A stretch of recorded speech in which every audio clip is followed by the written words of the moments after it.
Well, hello, church family. Hope you're doing well today. And I just wanted to give a quick little challenge specifically to our parents today. Just hoping something to be a little bit of an encouragement to you. From Proverbs chapter number 4, I'm going to read a couple verses to you in just a moment.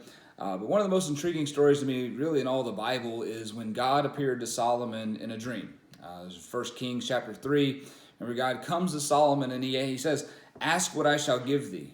Think about that in your own life. What would you have asked for?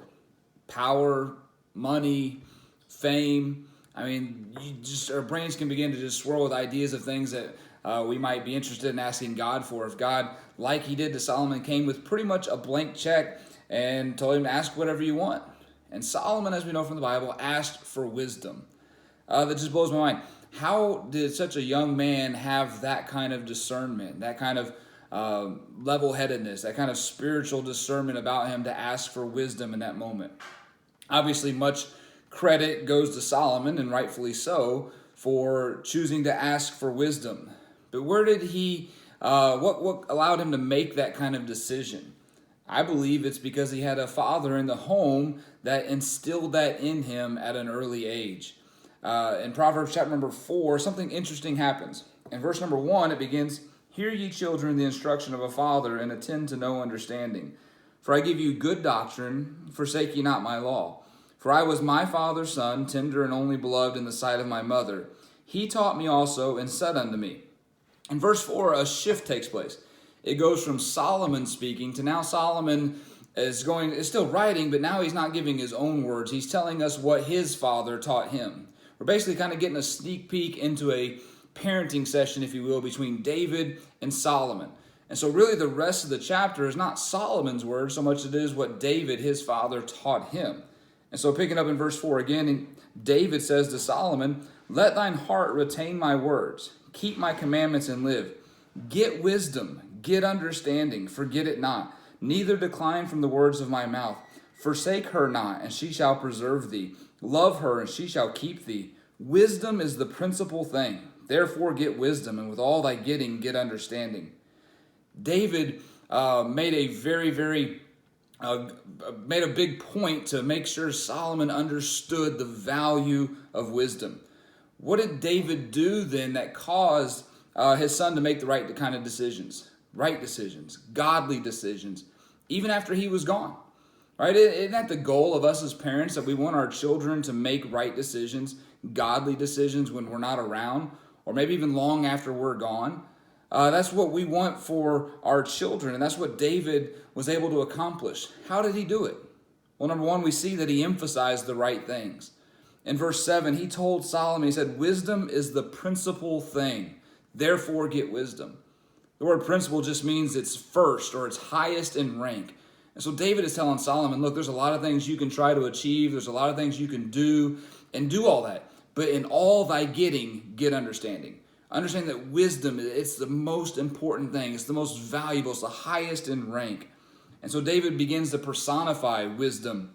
And over the next several verses, you'll see in verse 6, he says, "Forsake her not, and she shall preserve thee. Love her, and she shall keep thee." Verse 8, "Exalt her, and she shall promote thee. She shall bring thee to honor when thou dost embrace her." He mentions wisdom 15 times in just the first 11 verses here of chapter number 4. He is pounding it home in Solomon's heart that wisdom is that important. It is vital, Solomon, that you get wisdom. And he emphasized the right things. So there's no doubt that Solomon knew that this was important to dad. That was without a doubt. He knew that wisdom was important to his dad. What do you think? What do your kids think is important to you? If someone was to come up to your kids and ask them, what would make your parents the most proud? What would they say? Would it be achieving something sports related, making the starting team, being the highest scorer on the team, making the game-winning shot? Maybe academically, carrying a 4.0 GPA, making straight A's. Maybe it's getting some kind of a scholarship. Or what would their answer be? Would it be, man, my parents would be most proud if I developed a walk with God? If I grew up to serve God with my life, I know that would make my parents the most proud. What would their answer be? Because Solomon knew, hey, wisdom, that's important to dad. There's no doubt about that. He emphasized the right things. When faced with a life-altering, a life-defining decision, Solomon made the right choice, and he did so because he had a dad that emphasized the right things in the home. Secondly, he didn't just emphasize the right things, he taught the right things. It's been said, and I agree, that more things are caught than taught in the home. But with that being said, I think it's also important that we don't just emphasize the right things, but we also are teaching the right things in our home as well.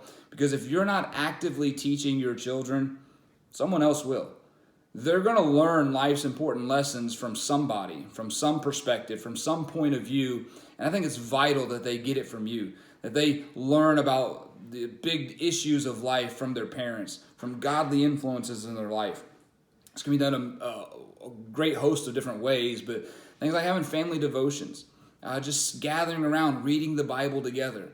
Look, if you're not used to doing that, I know it can be awkward and it can be difficult sometimes to feel like, where do we start? But just something as simple as about just in your own personal reading, whatever verse jumped out at you, just gather everybody together and talk about it. Just talk about how God spoke to your heart through that one verse. Or maybe just take a proverb of a day and just gather around the table and just kind of alternate. Everybody just kind of reads a verse and just keep going around until the chapter's over and talk about whatever, jumps out at you.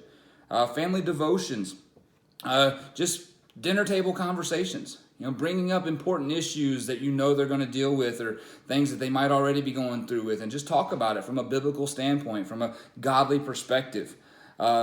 Just riding in the car. A lot of times it's just wasted time when we're just traveling somewhere. We can use that time talking to them about how their day was. If they tell you, man, so-and-so was mean to me today, that's a great opportunity to talk to them about how to deal with anger or how to handle situations when they feel like they've been mistreated. So there's always so many teaching opportunities throughout the day where we need to be teaching them the right things. I think praying at bedtime is a great time to teach them the right things. You can get in a whole lot about the character and nature of God while you're praying to God. Your children can learn a lot about God and listening to you pray.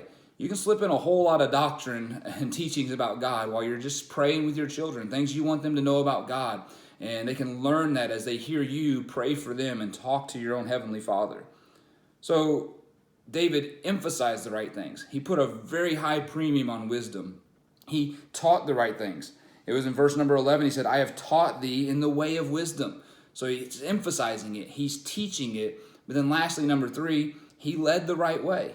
He led the right way. Verse 11 also says, I've taught thee in the way of wisdom. I have led thee in right paths. So he's emphasizing the right things. He's teaching the right things, but also he's leading Solomon in the right direction. Someone once said, hide yourself in God. So when someone wants to find you, they'll have to go to him first. And I believe that's what David did. Solomon was following behind David, and David was ultimately able to lead him in the right path. We need to be emphasizing the right things, teaching the right things. And most importantly, we need to make sure that we're leading in the right direction. We're not constantly standing behind our children trying to push them in the direction we want them to go, but rather we're out front and we're leading them, beckoning them to follow us. And we can say, as Paul said, follow me as I follow Christ. Anytime I hear anything or read anything on parenting, I'm immediately overwhelmed with my own failures as a father. I get it. I feel sometimes like, I'm just, the worst at this thing and wonder, man, am I ruining my kids? But I want to just leave you with this quote from C.S. Lewis. He said, you can't go back and change the beginning, but you can start where you are and change the ending. May God bless you in your endeavor to teach and train your children, whether that's because you have children in your home, maybe as a grandparent you have influence over your grandchildren, or a Sunday school teacher, junior church teacher, bus worker, anyone has young people under their influence. May God help us to remember these things, help us to emphasize the right things, to teach the right things, and ultimately in our own life, leading in the right direction. May God bless you as you strive to please the Lord in this area, and may God bless our homes.